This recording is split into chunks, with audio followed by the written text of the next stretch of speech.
everyone. Welcome to Digital Boost. Welcome to our panel discussion today. Today, we will be talking about a topic that we're calling accidental entrepreneurs. And what we mean by that is women who might not have began their careers thinking that they were going to work in the entrepreneurial space, but have become entrepreneurs in many different ways. So the word entrepreneur means many different things. And so we've got women today who are coming from different perspectives, different paths to entrepreneurship and different definitions of that. We are doing this as part of our International Women's Day events, even though International Women's Day was on Friday, and I hope you all had a very lovely day. But there are more events than we can possibly fit into one day, so we are doing them on different days. And so we want to make this a really informal chat. I invite you all to put questions into the webinar chat. We will have time for taking those at the end, although we may pop some in as we go along. And we'll also be sending out the recording of this if you'd like to watch it back, etc., take notes and everything else. For those of you that are new to the Digital Boost community, I just wanted to introduce myself and introduce a little bit about who we are before we dive into the conversation. So I am Karen Licurse. I'm the Managing Director of Digital Boost. And we are a free service that supports small businesses, startups, and charities to get personalized help and support and access expertise. We do that through our amazing community of 4,000 mentors and also through our peer learning programs where people help each other and get very actionable support that they can use to put their businesses into action right away. So with that, I am going to jump straight in and introduce our panelists. We've got Angela, Gemma, and Lisa, and I'm just going to ask each of you to just give us a quick intro in terms of who you are and what you do. Angela, would you like to kick us off? Yeah, thank you, Karen, and welcome everyone. Excited to be part of this panel. So my name is Angela Stathi, and I'm part of Digital Boost. I sit at the board, and I work very closely with Karen and her amazing team. So my background has been within a corporate environment, but more in entrepreneurial environment that led me to do what I am doing today. So I sit at advisory boards and panels and help a lot of technology firms across Europe and the UK. So nice to meet you all. Brilliant. Thank you, Angela. Gemma, how about you? Hi, thank you. So I'm really excited to be part of the panel today. I'm Gemma. I'm based in Edinburgh. I own a company called Gutsy Health, and we make gut wealth liquid supplements. It's a supplement for people with digestive health issues to improve how they feel. I can tell you a little bit more about that later. My previous background was quite a corporate world, lots of grey suits, grey buildings, grey skies on the way into work. I really decided I wanted to change my outlook and set up this business. And I've found a bit of a wiggly career path to get here. My relationship with Digital Boost is that I joined to get a mentor. I have had 2 mentor relationships through Digital Boost, maybe 3 actually. All have been super helpful, and I am now actually a mentor, and I will definitely be a mentee in the future because I think you can always learn more. So thank you for having me. Fantastic. Thank you, Gemma. Lisa. Thank you. My name is Lisa Ardley-Price. I'm a legal counsel at NatWest, where I've worked for the last 9 years. Before joining NatWest, I had a very traditional legal career path as a solicitor in private practice. So I came from university, had a training contract, trained for 2 years in the firm, qualified, moved to another firm, each time kind of taking a little step up the ladder. And then I moved and decided to take a leap, go in-house. And little did I know at this point that was the start of my entrepreneurial journey, because suddenly a bunch of different pathways opened up to me when I found that I had more steady hours, I had more time available to me to pursue things that I was passionate about. And that's led me into the world of wellness and coaching. More of that later, but also exploring a lot of different opportunities, both internally within my organisation and also externally. So not just adopting that entrepreneurial external mindset, but also the entrepreneurial mindset of having some curiosity and a growth mindset to explore the opportunities within my own institution. Great to be here today. In terms of my journey with Digital Boost, I've been supporting Digital Boost for a few years now as a mentor. We partner with them through NatWest, so that was how I learned about them when I first did my Women in Business accreditation, and then they came in to present about what they were doing. And initially, I thought, oh God, I can't do anything for these guys because I don't know anything about tech, as proved by my inability to get into a panel session earlier today.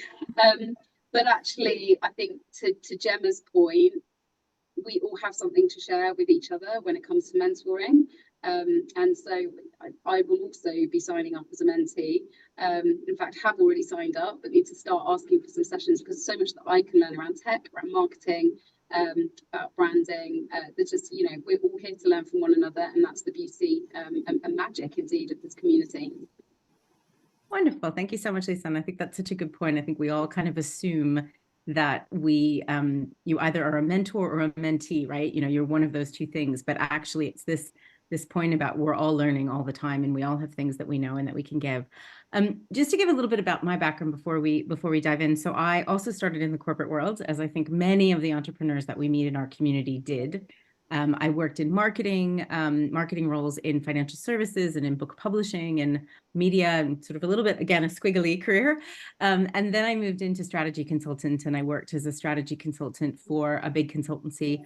And then at one point, randomly decided, never had thought I'm going to be in a small business or an entrepreneurial world, but found this amazing small consultancy that I went to work with. And I loved being in a smaller organization and building something and helping to take it internationally, et cetera. And then that small consultancy got bought by a very, very big consultancy, which had its benefits, but made me really realize that I was loving the idea of building something. And I wanted to be in that real early stage where you can create something. And so in the beginning of the pandemic, I left without another job, which was a bit scary. I think one of the things we meet at Digital Boost is so many people that started their journeys in the pandemic, though, for the same reasons. And that's how I found Digital Boost. I started with Digital Boost as a volunteer, thinking, well, I've got some experience that I can give to people. Let me do that. And then slowly but surely, I got further in, and now I'm the managing director and I lead it. And for those of you that are new to Digital Boost, we have 9 employees. We are not a huge organization. We do a lot of work, but we are very much in the same shoes as all of you who are figuring it out, wearing different hats, trying different things, learning and testing and growing.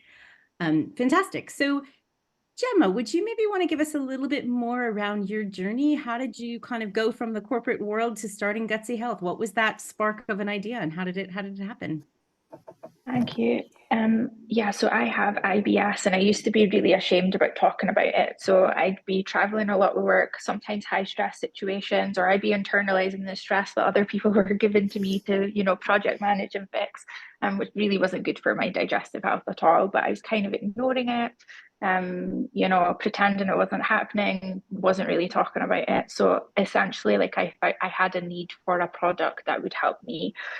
So during the pandemic, a lot of things were going on for everybody. We all had more time on our hands. One of the things I did was I actually went to the University of Michigan, all online, because then the world of online was open to us, and started learning about IBS, digestive health, and so on. And purely for my own good, like just all about, I wanted to better me, if that makes sense. And then through that journey, I started to meet some people in the industry, as well as start to understand about different products, and thought, oh, why is no one doing this in the UK? These products exist elsewhere. And so almost kind of started working on a project from like, it almost doesn't make sense, like your dots until you look backwards, if that makes sense. Like there wasn't a big grand master plan, that's for sure. But there was a something guiding me, and I'm going to make a pun here, but like my gut was guiding me towards this essentially. And I probably hadn't been listening to it before. I definitely always thought at some point, like I had a bit of a hustle mentality about me. So even though I had corporate jobs in the past, I worked in various like contract jobs. So I would be hustling to get the next job and making sure I was making connections. So I definitely had that element in me, but never did I think I would be running a health product, because I wasn't really looking after myself. So put all that together, and then somehow it came up with Gut Wealth. There's definitely some more steps I'm not trying to make out it was really easy. But those are kind of I guess like the threads that all kind of came together. So yeah, I think I think like for me, there was something in me, like I think we all had that moment in the pandemic of like, we all had things that just were like, I need to do something different. I'm not enjoying this element of my life. So there was probably things like some people changed their relationships, some people changed what they wanted to do. And that was definitely for me, it was all about, I need to be doing something with more purpose. I need to help people like me. I think I can. And if I don't do it now, when? So that's kind of my answer. Amazing. Thank you. So many things you said there, I think really resonate with me and a lot of the female founders that we've met in the community around like, well, we never really saw ourselves as entrepreneurs. It wasn't like it was some great plan. It wasn't some great, idea. It was a problem was there that needed to be solved. And how am I going to do that? And I think particularly most female entrepreneurs, I think often it's about purpose and it's about what is that that I see that I need to do something about to make the world better. So thank you. That's fantastic. Thank you. Lisa, how about you? Tell us, I know obviously you're still in a corporate role, but you're doing a side hustle, which I suspect there are many people on this call that are like that. So we wanted to make sure that was represented. Why don't you tell us a little bit about how you got involved in that and what it looks like for you? Yeah, thank you, Karen. I think it's something that, well, similar to Gemma, really, it's something that's developed very organically over time. And it's funny when you then look back, and I'm still very much at the beginning of my journey in many respects. So I know there will be more things that will come along the line. But when you look back from where you are now, and you realise how like all the things that have led you to be exactly where you are right now. But in brief, when I first moved in-house and I was working more reliable hours, it was before I had a family, so I had a bit more time on my hands. I got a few extra holiday days, which was nice. And I was thinking about, other things that I might like to pursue. When I was in private practice, I had no time to think about anything else other than law. It was very all consuming. I was working extremely long hours. I was really burnt out. I'd suffered a serious family bereavement. It just really made me go, okay, what am I doing? Why? And I want more than this. And that's no kind of disrespect to anyone that works in private practice. Still huge amounts of respect for them, but it just wasn't my path, and that's okay. So I started thinking about what was important to me, what my values, and one of the things that I really valued was my health and my well-being, and very, very passionate about fitness and exercise. So I kind of went back to school and I enrolled myself in a course to be a fitness instructor. And so for some time I was juggling kind of teaching classes in gyms alongside my day job, so working kind of before work, after work, on lunch times, running around the city of London, going to various different gyms and places on a kind of freelance basis. What was fantastic was it got me outside of my industry and my profession and started broadening out my external network, and that's been really valuable to me kind of ever since. I place a lot of value on my external network and meeting as many different people from as many different backgrounds as possible, because I think that broadens your mindset. But it also taught me new skills. Like it taught me to be able to, stand up in front of people and present succinctly, to pay attention to a lot of stuff at the same time. Because, okay, I was naive. I went to a lot of group exercise classes, and I was in the class and I looked at these instructors and I thought I could do that. So I was a little bit cocky. And actually, it's harder than you think, because you've got to coach the room.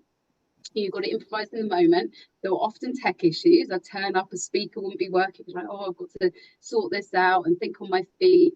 You might get some disruptive members, some disrespectful members. There's so much that can happen that you just can't plan for. So it really got me used to thinking on my feet, which really enhanced, my skills in the office as well as a lawyer, and having to think on my feet there as well.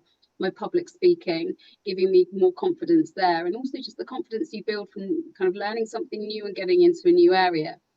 From there, I then, I had a couple of children, and with that, then that made me specialise in pre and postnatal, because I could see how important maintaining physical well-being was during pregnancy, and recovery afterwards, and also how much kind of misinformation or lack of information there was out there around what you could and couldn't do in pregnancy and afterwards. So I wanted to again kind of build my knowledge there so that I could better help women who were going through that, so that they could feel more empowered to do what they wanted with their bodies, whether it was work out, not work out, have the knowledge that they needed in order to make those choices.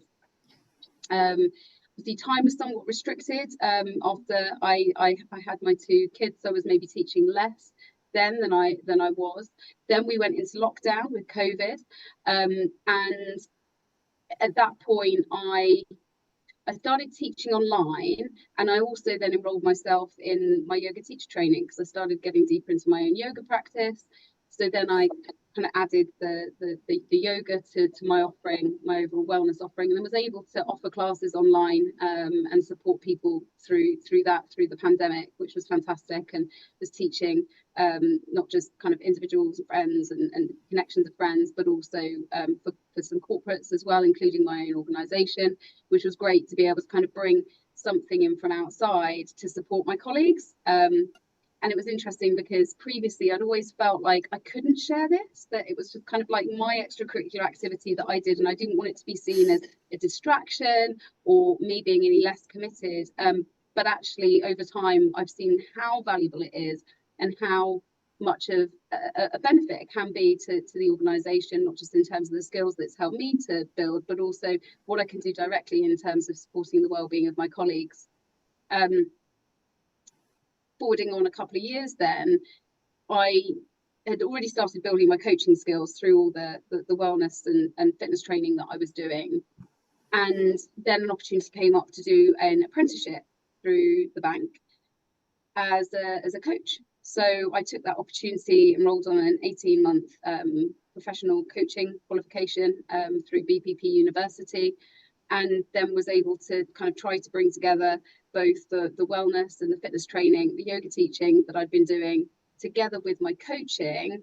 And that's kind of where we are now. So a business that is very much focused on wellness, but also helping people to get in touch with their bodies so that they can then kind of get in touch with their minds, because the two are connected. And often, you know, when we're working long hours, we're busy, we disconnect. And so really kind of a big part of what I do now is helping people to reestablish that connection and, importantly, make time for themselves. Thank you, Lisa. I love that. And I love, again, how personal it is. I think so many of our stories as female entrepreneurs are personal. They're things that we felt in our own lives. And I also love, as the word you used to start it out when you talked about organic, you know, to me, that's so interesting, because I talk to so many entrepreneurs sometimes who sort of say like, well, you know, every successful entrepreneur there has the whole thing figured out from the beginning. They know exactly what it is they want to do, right? And they had this big thing, and it's like, oh no, it's like little steps, little things, and then suddenly you look back and you're like, oh wait a minute, look, wow. And it starts with a passion, right? Like for me, it was that passion for fitness, for wellness, and also what I needed. You know, I knew that was what I needed. And they say like every author writes the book that they need. And I think it's similar in that, you know, I think that came out to me in Gemma's story too. You know, she created what she needed. So chances are that other people will need that too. Amazing. Brilliant. Thank you. We'll hear a lot more about these shortly. But Angela, I want to let you jump in here. Yes. Tell us a little bit about how, I know you started in the corporate world also. What did that transition look like for you? How was it hard? How was it easy? What did it look like? So like a lot of you, actually, I resonate with a lot of the messages that the other panelists have, because like yourselves, I also started in the corporate world, and it was very much taking a side hustle within my organization that led me be what I am today. I love creating products for a company I used to work with in financial services, and that led into potentially looking to new business opportunities, looking at technologies that we can deploy. And little by little, I started having this buzz of getting this creation of taking something from A to Z and actually collaborating with people. I absolutely love the energy of bringing people together to achieve something and then seeing these product or services going out to the market. I don't know, I was just getting this enormous buzz inside me. So I thought maybe at some point in my career, I should become an entrepreneur. My parents, at the end of the day, were entrepreneurs all their lives. So entrepreneurship has been inside my blood. Give it or take it, it had to happen one day. So I embarked into an executive MBA while doing my corporate career. And I was doing that on the top of having the full-time career. It was quite challenging to do that at the same time, because you have to be in both places fully in order to fully execute your work. But I took the premises of I need to focus on innovation, impact. I heard Gemma saying about impact, but also well-being. I've seen a lot of things happen within corporate world. People not really taking care of themselves. And I was very fascinated about it as to what can we do within this space. So I started creating my own venture, for which I went and I pitched that venture to prominent entrepreneurs, including entrepreneurs that own big chains of gyms across the UK. So I went really high up to that. And my dream is not going to potentially not happen, but I ended up going and presenting that as well to an accelerator. And like Karen went on volunteering to Digital Boost, well, I ended up becoming the CEO of that accelerator. And I actually quite thought it perhaps is that serendipity. I'm going to test the grounds and see if indeed being an entrepreneur and seeing all the failures and wins of these entrepreneurs, it's something for me. By going through this journey, and it was like a Digital Boost, a small enterprise. It was a full charity entity with a lot of ups and downs that as an entrepreneur you have to go through. It taught me so much. So I think together my corporate career with the accelerator career created this more buzz and interest to get into entrepreneurship. So I started advising entrepreneurs. I started working with the European Commission as an expert. So I advised deep tech companies across Europe. And that gave me the spectrum of working in sectors that I never worked before. So suddenly from financial services, this individual that was very interested in entrepreneurship is working with medtech, with sustainability projects, with biotech, with life sciences. Really very interesting. And the learning is not just me going there and advising the businesses. The learning comes as well from the journey of mentoring and advising them. So I'm learning through this. And it's such I'm so grateful of these opportunities that have come across through my life and through the experiences that I had and through the work that I do and the connections I made. And like you, Lisa, that you mentioned that the networks have expanded and the sectors and the opportunities, similar to you. I was introduced to many different spaces and opportunities. One of that was through the UN. It's one of the other networks that I work. I've met a board member from the board at Founders for Schools, which owns Digital Boost. And she actually shared the opportunity of Digital Boost chairing. So suddenly I thought, well, maybe this is something of interest. They are entrepreneurial business. They are helping startups. They're helping charities. This very much aligns with my values. And I want to be part of their mission. I want to grow this business. So suddenly I became introduced to this opportunity and became the chair of Digital Boost. So everything happens for a reason. And it's not because you've plotted a chart and it will happen the way you have plotted these charts.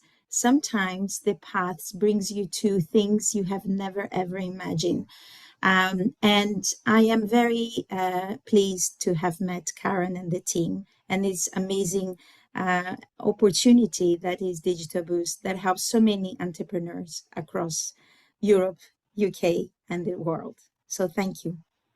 Oh, thank you, Angela. And I the whole piece around sort of the serendipity of just moments that can change everything, for me, that is so big in all of this. And and a lot of it is we don't plot it out, but what we do is take advantage of those moments of opportunity. And I think that's the biggest thing for me is I talk to a lot of mentees sometimes who are kind of, they question and they doubt and they sort of say, oh, I don't know, I need to analyze it and figure out whether that's the right thing. And I think perhaps that's maybe the key is just to kind of go after these things when they come up and kind of go, oh, let's just follow that little strand and see where that goes, which is great. And even in your case, the other thing I loved, and thank you for sharing, is that the first thing that you set out to do didn't actually work the way that you wanted it to, but wow, did that open up all these other things. And I think that's such a common path as well for entrepreneurs, which is fantastic. So Lisa, you touched a little bit earlier. I'd love to probe on this a bit more with all of you, actually, around the skills that you gained when you were starting to do some of your entrepreneurial work. I'd love to explore the skills piece a little bit more in terms of what are the skills that you took from the corporate world that you think really help you in the entrepreneurial world, but also the vice versa of that, kind of what are the biggest skills that you had to gain quickly in order to succeed in that? So I'd love anyone really who wants to jump in on that. Anjali, do you want to go?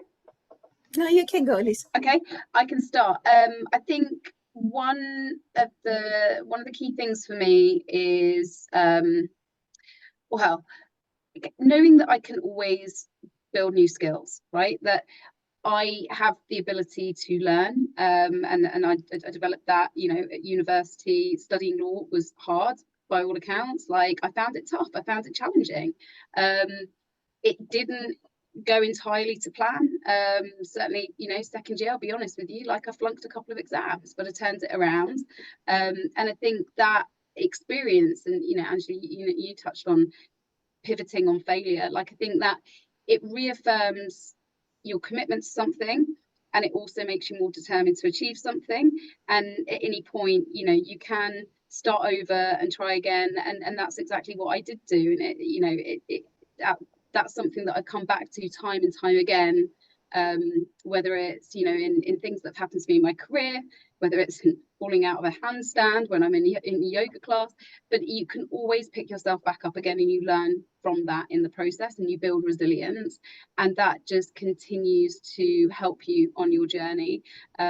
So yeah, I think for me it was learning, going through that corporate world, building that resilience has then enabled me to go out into, I guess, the entrepreneurial world and just back myself and trust that things will work out. And all I can do is, you know, to your point, Karen, keep my ears open to the opportunity, stay curious, keep putting my hand up for stuff. Some of it will come off, like some of it won't. Some of it won't come off immediately. And I think that's another really important thing to keep in mind, that you know, you may reach out to a certain connection for an opportunity, and you might not get an immediate response. You might find that comes back around several years later. So it's knowing that all of these things, you know, there is a timing to it, and sometimes you're not necessarily in control of that timing. You just have to kind of trust the process. But at the same time, taking agency, not waiting for things to fall in your lap. You do have to put yourself out there, but building that resilience and knowing that, yeah, look, you know, a few doors may close, but multiple different doors will open, and then you get to choose which ones you go through. In terms of what I've taken back from the entrepreneurial world into my corporate, I guess the same, like, just, you know, putting yourself, the more you put yourself out there, the more resilience you build. And that has then really supported me in some of the kind of more challenging things that I've done in my day job, you know, the difficult conversations that I've had to have and pushing myself forward for other opportunities internally as well. Like, even I mentioned earlier about adopting a more entrepreneurial mindset. Even within NatWest, I don't just practice law. I also co-chair one of our employee-led networks. So I'm the global co-chair of our gender network, which is a fantastic way for me to really drive cultural change within the organisation and create more opportunities for women and drive towards gender equality, as well as to ally with our other employee networks. And I also do a lot in the coaching space. So having done the apprenticeship, I do that kind of within the organisation, both internally and externally, through voluntary work that I do for Digital Boost and others, and a lot in the learning and development space. So yeah, it's shown me that there is no set path. It is possible to do lots of different things at once, and all of those things can benefit one another. Someone described me this morning as a multi-hyphenate, which I quite liked. I also like the idea of being a kind of portfolio careerist, like, and having lots of different things. And I've always been like that, you know. Some people are very focused in on one thing. I've always thrived in variety. So it's good to know that about myself now, so that I can continue to lean into that. Shall I jump in next? Yes. So I completely agree with Lisa around the resilience. Like, you're gonna have to work to just appreciate that, like, not everything's gonna work out first time. The things that I've learned that I took from my corporate world were really around like structure, if I can describe it as that. So I used to use a tool called Monday.com in my last corporate role, and it would be line by line, activity by activity, very strong, robust project management tool, or how we used it was a robust thing. When starting out on my own to build this business, I knew that I could do a million things, but you can't. I could do everything I wanted to do, but not everything. So what I did is really build that structure around making sure that I had like a project plan that I would stick to. And obviously it's forgiving that I can move dates around if things adapt and change, but it was really strict around making sure that I was sticking to this overall grand plan that I was working to. That's one of the things. And the second thing was really something I didn't take from a corporate world, but I think that everybody can sort of learn from, is when you like embark into this entrepreneurial world, all entrepreneurs are going through something. So whether they're struggling with finances or getting on top of like their project or their launch of their business or launch of a product, we've all got like something that's like in their cupboard that they're worried about, or not necessarily keeping them up at night, but they just can't figure it out. And what I will say from having like embarked on this journey is, honestly, everybody in this world wants to help each other, because somebody's always 6 months ahead of you, someone's 6 months behind you, someone's done something you've done before, or they want to learn from you. And like, just it's something that's really different to my corporate career, because when I worked in corporates, I often was working in big, like high pressure projects, and you have to just excel and be at your best. There was no room for, you know, admitting that you couldn't figure something out, or that you needed help, or, you know, that you hadn't got the plan in place. And I really think that's something that I found is very different in this world, and it had to require a mindset shift from me, because I don't want to admit that I'm not doing something very well. I don't want to admit that I haven't got it figured out. That isn't like a natural, comfortable place for me to be. But the more comfortable I've got with that, it's just completely opened up. It's just opened up by just being honest. Like, I just don't know how to do this thing. Can somebody help me? And you will find answers. And if you ever think about a group of entrepreneurs, like, we're all not supposed to tell each other what to do, but we kind of do, because we all think we've got ideas and approaches to get out of this. Because when you have an entrepreneurship mindset, if you want to call it that, is you think you can do everything. You know that you can. If you've got enough time, you'll be able to do everything.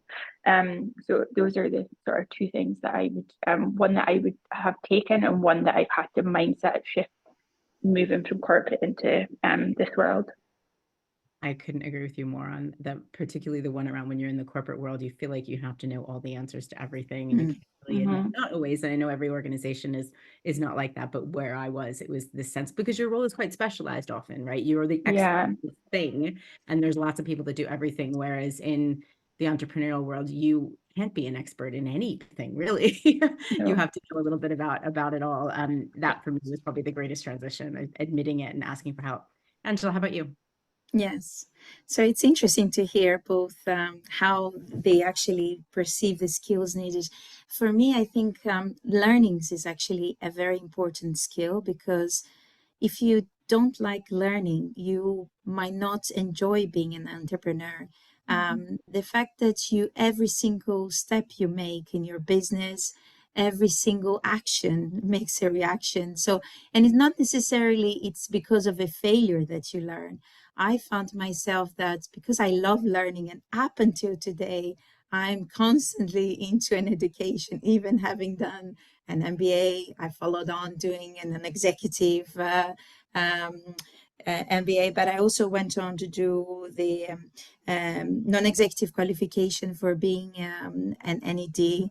currently doing an AI course, constantly learning. And I find that through these learnings, I get myself in the networks, in the connections, in new opportunities, in potentially that will lead me to do something new. So I love learning, and learning is a skill that I'm super passionate about.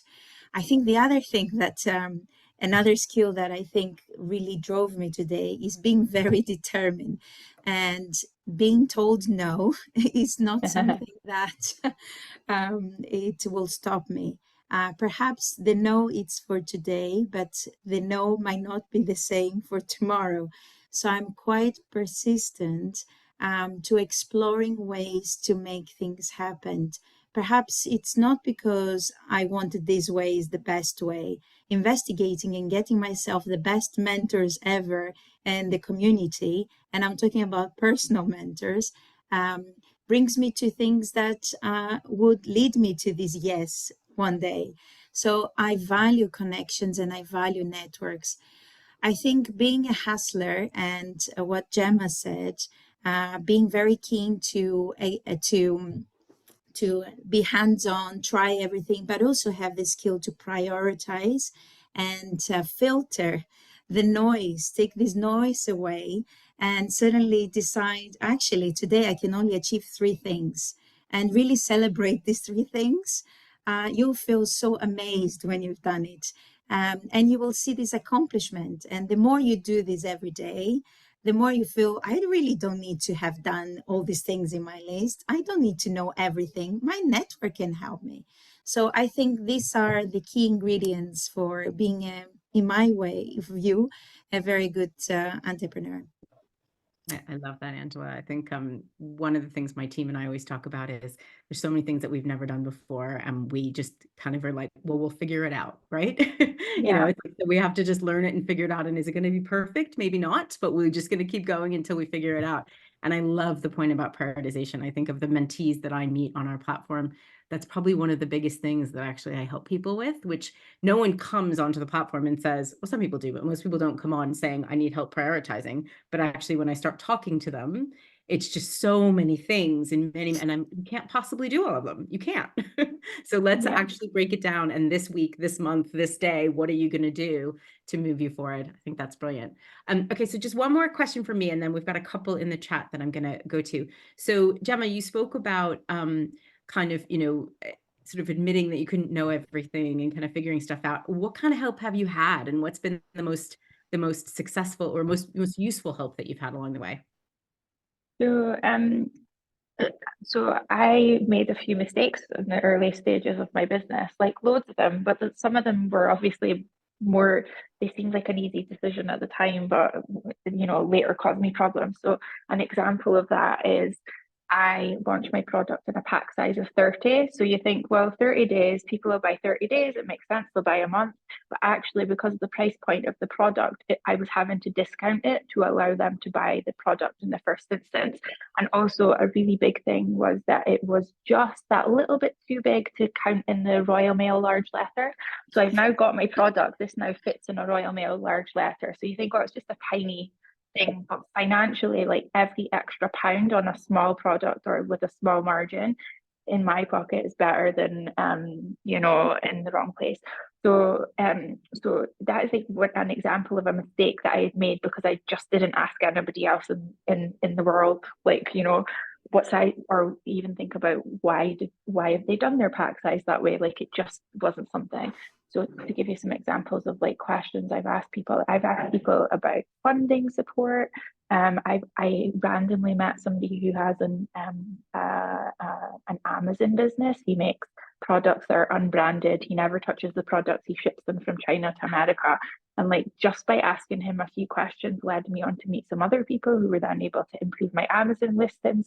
So just making a few tweaks meant my Amazon listings improved their conversion rates by like my sales went from like a few a day to not a few a day, like 10 a day. So I suppose what I would say to answer that question is I'm always asking somebody something. So it's just almost like constant now. I'm always admitting like, this is the thing I'm struggling with. I don't know where to go to next. And there's always somebody who knows somebody. I think one of the big things as well is like, I'm really fortunate, like I live in Edinburgh and we have a business gateway. It's run by the council. They have webinars. They can also then put you in touch with other people who are experts. So they call it expert help. You can claim up to 21 hours a year.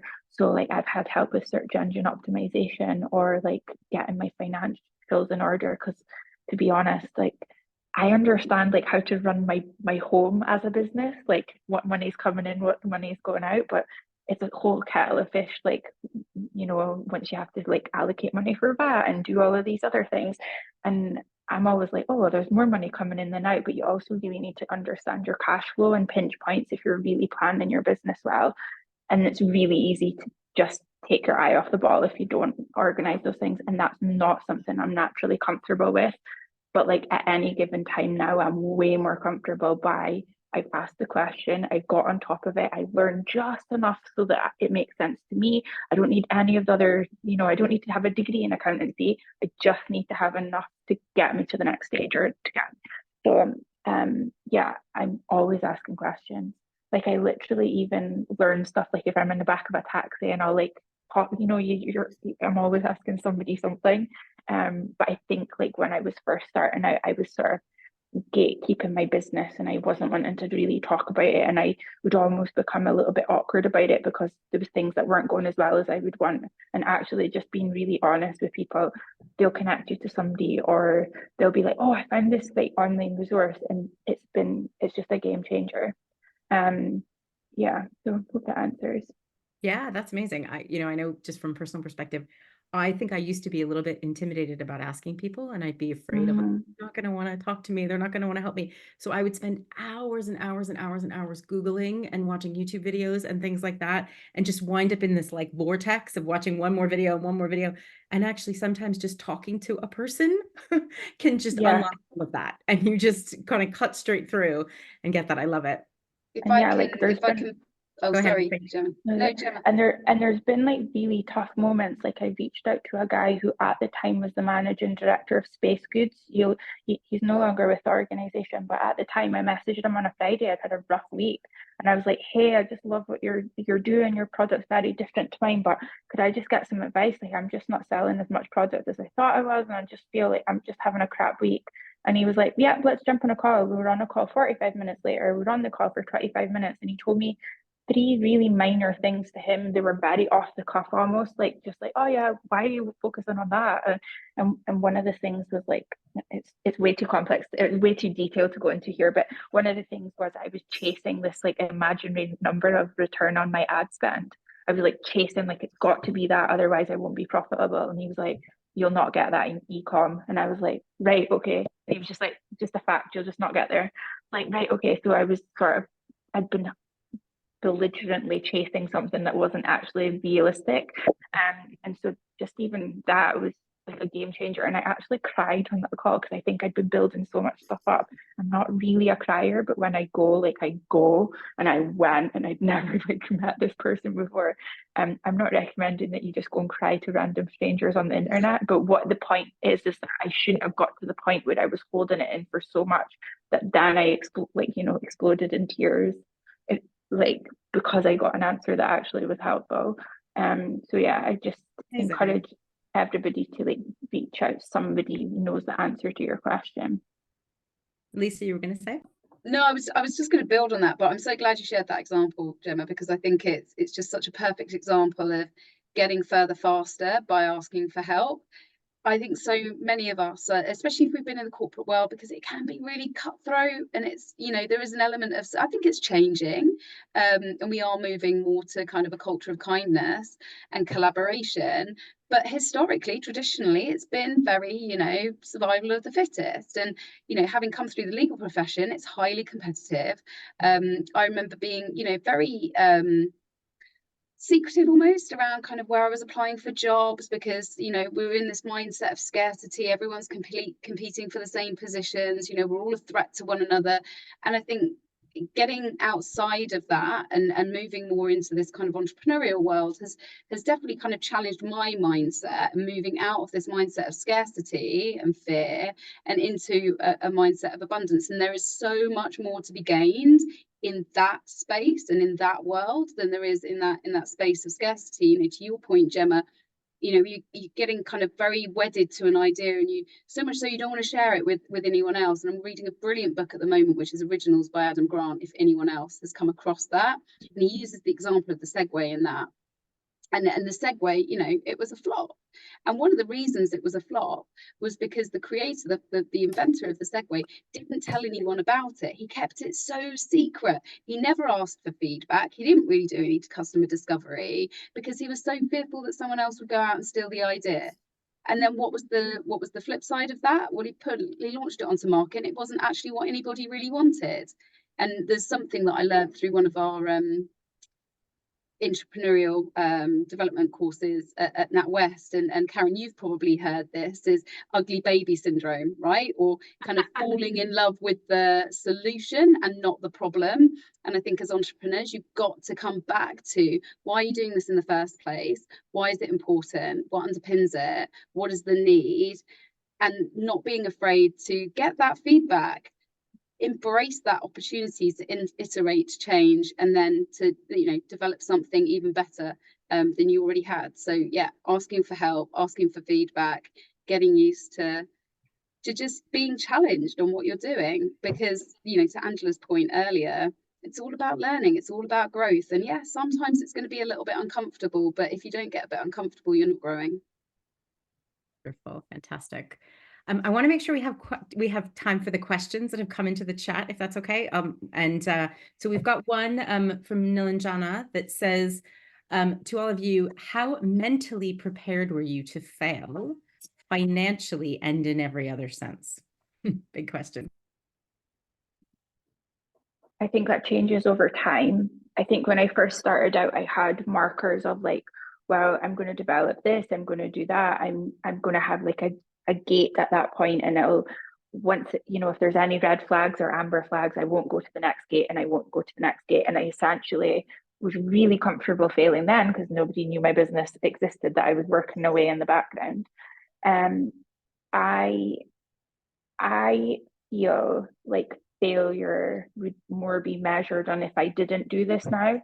Like I need and want it to be financially successful. Like that is the ultimate goal. You know, it has the product works. Now I just need to make it financially work, if that makes sense. Like for like long-term scale and like scalability and growing the business. And so I genuinely, as soon as that product was available for sale, that felt like a success to me. Like I'd done what I actually set out to do. My success markers are changing now. And so there'll be different points where like you learn by failing, of course, but there's different levels of things that I want to achieve with this business now that I didn't think of maybe 18 months ago, because 18 months ago was like, just get the product like ready to market. And so so I know that's a bit of a vague answer, but I think your world changes each stage you get to, and so failure is going to feel different. So I think like if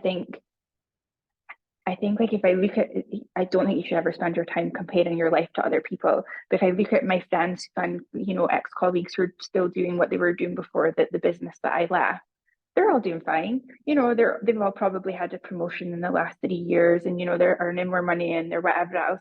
But they're all kind of doing what I could be doing, and I wasn't happy doing that. So to me, whatever comes of this, it's successful in that sense. And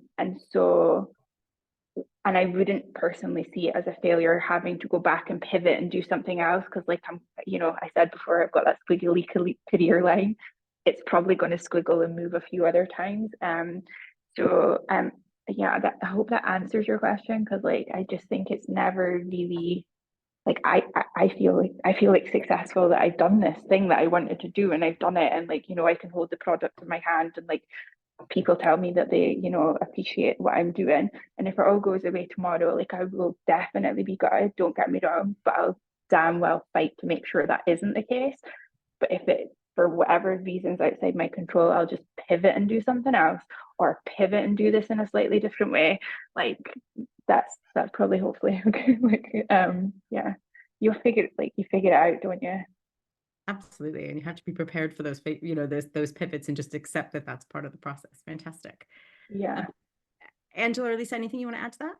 Yeah, I just want to say, I think once you know the risk level that you want to take, so just to add, then it makes it easier to measure how far you want to go. So perhaps determine that in the very start of the process. And like Gemma said, if I were to go up to there and I fail, that's okay. So perhaps knowing that in advance will help you pattern how far you want to go with the risks you take. Some people are more risk averse than others. Certainly by being an entrepreneur, you are a very risky person by taking this chance. But as Gemma said, if you don't take it, then you probably regret it. Yeah. And I think it's one of the questions also we often get asked is sort of like at what point do I need to go all in and not have it be a side hustle, for example? What point do I make that choice? And that ultimately comes down to your risk feel, your how comfortable you are with risk and how you can do that. That really resonates with me, because I think there's a myth out there, right, that entrepreneurs have to go all in. And I've heard this from a few people I've spoken to who've been looking for venture capital funding, for example. And there is this thought that, in VCs, they're like, they don't back someone unless they know they're all in, because it might seem like they don't believe in what they're selling. But that's rubbish. I think that to Angela's point, you've got to be able to measure the risk, and you decide what feels safe for you and what doesn't, having regard to your own circumstances. It doesn't mean that if you're staying in a day job, full-time employment maybe, or even part-time employment somewhere, it doesn't mean you don't back your product, you don't back your business. It just means you're doing what is the right approach for you. And look, John Legend released his first album and he didn't leave his job in management consultancy for another 2 years, right? Steve Wozniak didn't go all in on Apple immediately. He launched the Apple computer with Steve Jobs, but he stayed at Hewlett Packard for another couple of years. So there are some great examples of people who have stayed, and there's tons of others. Richard Cantillon defined entrepreneur as, he's an economist, he defined entrepreneur as bearer of risk, right? But you define what risk means for you. And to Gemma's point earlier, you also define what success means for you. Like, I think if you take anything away from this, it's that when you're an entrepreneur, and when you adopt an entrepreneurial mindset in any aspect of your life, you are the writer of your own narrative, and you get to work out what that looks like for you, and in a way that aligns with your values and that is authentic to you. I love that so much. We can't compare someone else's journey to yours. We're all at different places. We all have different commitments at home and places and things, and for the decisions we can make. So fantastic. Okay, we have one last question in the chat, which is, so this person is setting up and offering for Scrum Masters a mentorship program. Love mentoring programs. But struggling to know who to approach in an organization to present their service. How did you go about that? And how did you figure out who to approach when you were trying to do that? So if you're looking for buyers or you're looking for customers, what was your first step in trying to find them? My business is quite different from that, but my hunch would be that to work with smaller businesses, if you're just starting out, this is going back to my corporate world. In the past, I would be in a corporate team. I would be set a budget by senior leaders more senior than me. I would be able to determine which organizations or which services I want to buy. However, I might agree with a service provider that, hey, you're going to come in and do this piece of work with my team, and then it'll go to the procurement team. That can then be a really long, protracted program of activity that I've got no control over, even though it's my budget and I want you, that service provider, to give me that service. So whenever I hear of small businesses wanting to sell into massive businesses, it's like, if you've not been in it and navigated the procurement system of that organization, it'll always be way more painful than you think, because what you've done is you've earned the trust of the person you're going to be working with, and then you have to go into this often really convoluted process. So I would encourage you to always try and sell within your network or your network's network initially, and then build your business that way. But I'm not in that line of business, but I would never say go to like, notoriously, it's really hard to sell to huge companies, to NHS and to the government, right? So like, Yeah. scratch those ones out initially, unless you can navigate that. That would be my piece of encouragement to answer that question. And I would just add to that, because Digital Boost obviously is a mentoring program, and we do sell to different people in terms of to try to get the funding to allow us to make it available to all of you. And I think I agree with you, and try to get some, if you can, try to get some small wins, because actually having some customers makes it much easier to sell into the bigger ones once you have a little bit of that track record, because the big companies aren't going to take the risk necessarily as quickly on something new. That's not always true, but often they won't. But for me, the big thing also is to really look for an alignment in terms of their objectives and what you are doing. So for example, any big corporate in theory could support an organization like Digital Boost, but we specifically go out and try to find organizations that we know have made a very public commitment to supporting small businesses and entrepreneurs, like NatWest, for example, because it's a massive objective for them and a massive goal for them. So therefore the sell is going to be much easier. So I think if you can find what that real connection is and what they've come out and they've publicly said they want to do, that makes it a lot easier. I'm just super conscious of time. We could talk for another hour, I'm sure.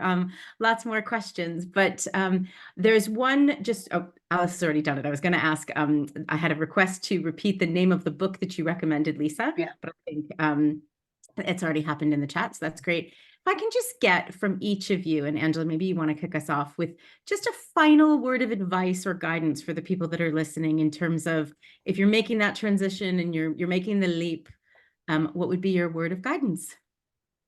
If you don't know where to start, just call Digital Boost. It's almost like Ghostbusters. If you remember, who are you gonna call? Ghostbusters, right? In our case, is Digital Boost. It is the I love it. platform for advice.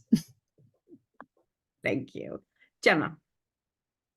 I would just say be prepared to learn. Like, you'll learn more in your first year of trade in your business than you'll learn in 10 years of university or a job or whatever came before it, or school or anything. You'll learn loads about yourself. Think you'll maybe be a bit surprised at the things that you learn about yourself. But just be prepared to learn would be my key piece of advice. And also, like, this is supposed to be fun. So like, if it's so stressful and uncomfortable and whatever, like, just like try and like remember what you're doing it for. Like, if you're wanting to build a stressful business, crack on, but that's not probably going to be a great idea for you. So just try to like enjoy the process and the learning and everything that comes at you on a daily basis. Lovely. Lisa? I love that, Gemma. I think, right, first and foremost, step out that mindset of scarcity and into that mindset of abundance. No one is the enemy. We're not in competition with one another, and we can achieve so much more if we come together in community and if we collaborate with one another. And with that as well, comparison can be the thief of joy. And I say it can be. The term by Theodore Roosevelt was actually, it is the thief of joy, but I don't think it always is. If we allow ourselves to inspire one another, but if it is being the thief of joy for you, then stop comparing yourself to others and just focus on your path, stay true to yourself, and realize that, we're all on a different journey here, but we can go further together than we can on our own. So yeah, lean on your community. That's what I'd say. Amazing. Wonderful words of experience and wisdom. I love it.